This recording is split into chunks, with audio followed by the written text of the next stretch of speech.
Hey guys, welcome back to another Coin Snobz vidya. So Keith was able to snag us an almost entire box of customer wrapped nickels. And as we've discussed before on this channel, customer wraps could be anywhere from just a whole pile of junk to somebody trying to get rid of their coin collection to, who knows what. Realistically, bank wrapped can be about the same way, but it just seems like more common for us that a customer wrapped coin roll will hide a little bit more interesting stuff in it than the bank wrapped. Usually. Not always, but usually. Well, as you can see here, considering it wasn't even an entire box of nickels, we did really, really good. And I've got some little treasures hidden off over to the side over here that I will show you guys at the very end, so no peeking. First off, I want to thank everybody who has subscribed to the channel lately. Greatly helps us out. Best way to support the channel. And we're getting really close to that 2,000 subscriber mark. We'll have a little giveaway for that. Any big milestone that we have, we kind of like to give back to you folks just for hanging out with us and hopefully having a little bit of fun and maybe learning a little bit. Lord knows we certainly learn a lot from you guys, so it's always nice to see you folks here. Anyways, left-hand side here is going to be all of our 1930s, and I'm not going to show you all of these. Of course, there's quite a bit. Me and Keith keep pretty much anything 1959 and back, so these two rows here are 1950s. Philadelphia, Denver, and San Francisco's mixed in. Nothing spectacular, just regular circulated old coins. All of this right here is the 1940s. Non-war nickels, so these are everything 1949 back to 1940. And then the 1930s, first one we have here is a very ugly 1939. Almost can't even read the date, but it is a 39, and it's a Philadelphia. Of course, would be nice if it had a mint mark, be worth a little bit more money, but really, with that kind of damage, it's not worth much of anything. But I mean, you can't just throw it back to the wolves. It's still an old coin. I mean, it's not like it's going to eat much. Another 1939. No mint mark, of course, but looks a whole heck of a lot better than that one. A 1939 surprise in fairly good condition. Got a bunch of Dr. Pepper or something on the back of it there, but I mean, whatever. Maybe it's old Dr. Pepper. It's legacy Dr. Pepper. Who knows? Over here, just to the right of the last row of the 1950s, we've got some struck through. Got a 2023, and I mean, you can even see the struck through right there. Decent looking coin, of course, since it's pretty much brand new. There's definitely some damage on this coin. Above the T and Liberty right there, you can see a pretty nasty little nick. But above that right here is the struck through. Struck through grease or struck through some kind of debris. Something was definitely left on the die when it struck this coin. Could also be a planchet imperfection too, but pretty sure that struck through something. Got a 1991 Philadelphia. Also struck through. Also, again, very obvious. Could be damaged, but I don't think so. I'm pretty sure that's also struck through some kind of something. I don't know. Piece of lint or something. And below that, we have a 1958 that looks really nice, actually. Looks like full steps to me. I mean, it's got a little bit of a gash right there. Definitely something that happened in circulation. But I don't think that would necessarily count against us if it were to be graded. That is definitely a full step coin. And being a 1958, that's pretty impressive. Yeah, it's 58 Denver. All in all, it's had a little bit of circulation, but man, I can only imagine what this coin must have looked like when it was brand new. I mean, that's one heck of a strike. And then these guys right here, those are clash dies, and of course, clash die occurs when the feeder finger fails to feed a blank planchet in between the two dies, and they clash. They hit each other, and they leave a little bit of a mark of the opposing die on them. And every coin after that is struck will actually show that little bit of character from the other die. The way We identified them, as you can see, a little bit of something right there above Monticello. Not going to show you under the scope because, I mean, honestly, it's not that bad. It was probably bad when it first happened. However, if the mint worker catches that, of course, they're going to polish out any damage that they possibly can to try to save the die. And typically, they're able to save the die, so that's why you get just that little tiny hint. And then right over here, we have war nickels, 35% silver. Apparently, the only way we can find silver is in nickels, which is fine, not complaining.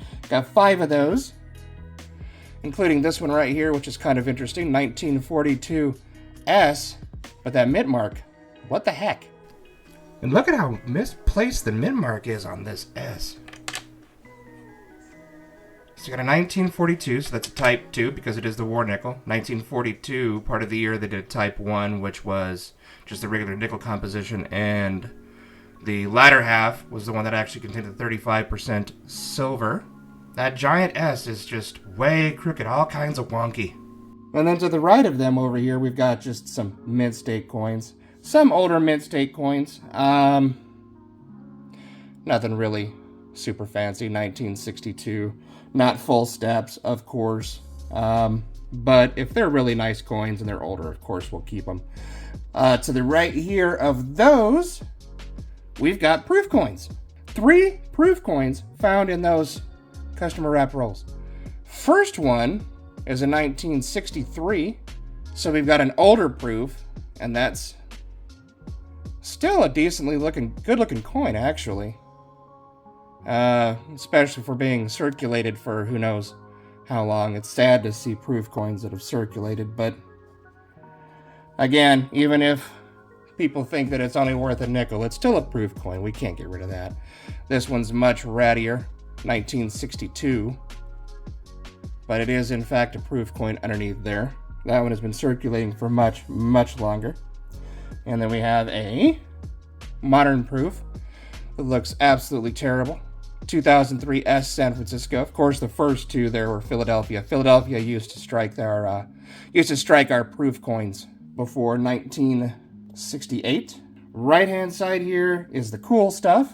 This top one, 1964 Denver. Full steps, or really, really close to full steps. Of the older coins, it's extremely uncommon to find, well, for the most part, depending on the year. Overall, it's extremely uncommon to find anything with full steps. This one, I think, is really, really close to having 5 full steps. Not a very pretty coin, to be honest. Definitely at the end of its die life, for sure. But look at that. Look at how close it is to having full steps. Even with how worn this die is, it's just so close. I think that if it wasn't for that part right there that was missing, the strike, it would be full steps. Of course, it's got some damage slashes through there, but I mean, you hardly ever see that.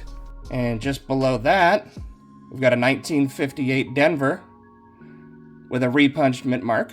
And actually, it's a pretty decent looking coin. Gotta be a repunched mint mark for sure. I don't know, what do you guys think? I mean, it literally looks like there is most certainly another D underneath there, just north of the actual mint mark. Third up in cool stuff, 1969 Denver, with a really weird anomaly on it. Pretty average looking circulated coin, but that mint mark is kind of freaky.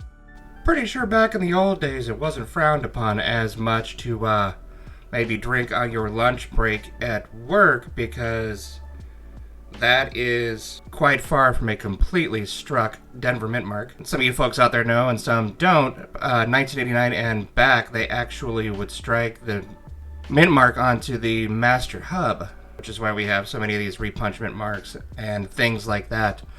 But yeah, definitely uneven pressure on that bad boy right there. And I wonder how many coins were actually struck with that, I don't know, sinking D, I guess? And then what I think is probably the coolest part of everything that we found, 1962 proof. But let's go to the scope and check it out. Turns out this is a DDO-007, a double-dyed proof. You take a look here, easiest place for me to see, if I can get the light just right. which isn't so easy on this scope. You can actually see the doubling right here on the bottom part of the U and the bottom part of the S, and a little bit right here on the O. And if I turn it upside down, there we go. Actually, yeah, upside down for some reason is a little bit easier for you guys to see. But yeah, look at that. Bottom of the S, the U, the R right there.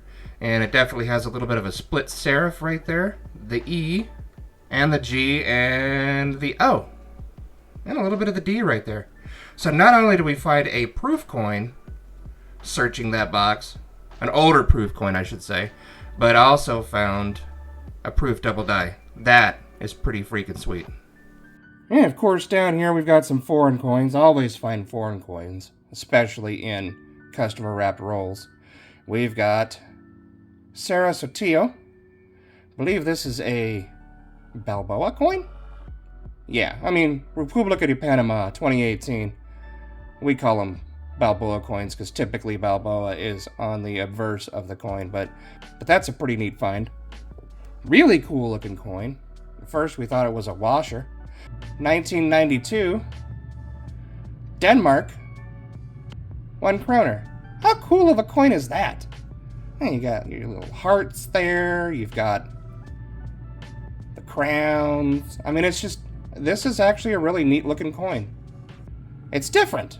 3 Canadian coins, which of course is very common for us to find. And then probably the second most common coins for us to find is Mexican coins. Got a 2003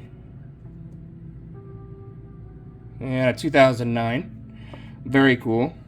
Now, some more crazies in that. Not 1, not 2, but 3. 3 Buffalo nickels. Now, how in the heck, when people are wrapping coins, do they see a Buffalo nickel and think, you know what, that's nothing? Or do they think it's a foreign coin? Or what goes through their head when they put a Buffalo nickel in a wrapper and take it to the bank? I don't quite understand that. I mean, I'd imagine, of course, a lot of people just don't care. Obviously, they don't think it's a big deal. But I mean, you think even the average person who didn't even really know what a Buffalo nickel was would see that and be like, hey, what the heck is this? And research it a little bit, especially since we've all got Google machines in our pockets right now. I don't know. But you know what? Their miss is our gain. So what the heck? First one on the top here is a 1916. I know it's kind of hard to find the date on there. 2 of the coins were dateless, so we used the Nicodate on them. The 2 coins that I found, of course, had no frickin' date, because, you know, Keith's always got to be better than me. 1916, just a Philadelphia strike. This one is a 1918. Again, I know it's really hard to see the date. Probably need to Nicodate them again. I don't know if I left it on there long enough, but it's just a Philadelphia strike. And of course, the one that Keith found has a date, 1923. Philadelphia. Really neat looking buffalo. But anyways, yeah, for not even a full box of coins, I think we did really good. Probably the second best we've ever done with nickels. I believe there was one video where we found almost a full tray of stuff, and I think that was bank wrapped, but I don't remember. That's been a couple years ago. Maybe you guys can throw it down in the comments if you remember that video. Some of you OGs out there. But that's it, folks. Thanks for checking out the video. If you haven't subscribed yet, go ahead and do so. Best way to support the channel. Tick the bell, get a notification every single time that we do upload a video. Throw it a thumbs up if you liked it. Till next time, guys, love you all, God bless, and we will see you soon. Stay safe.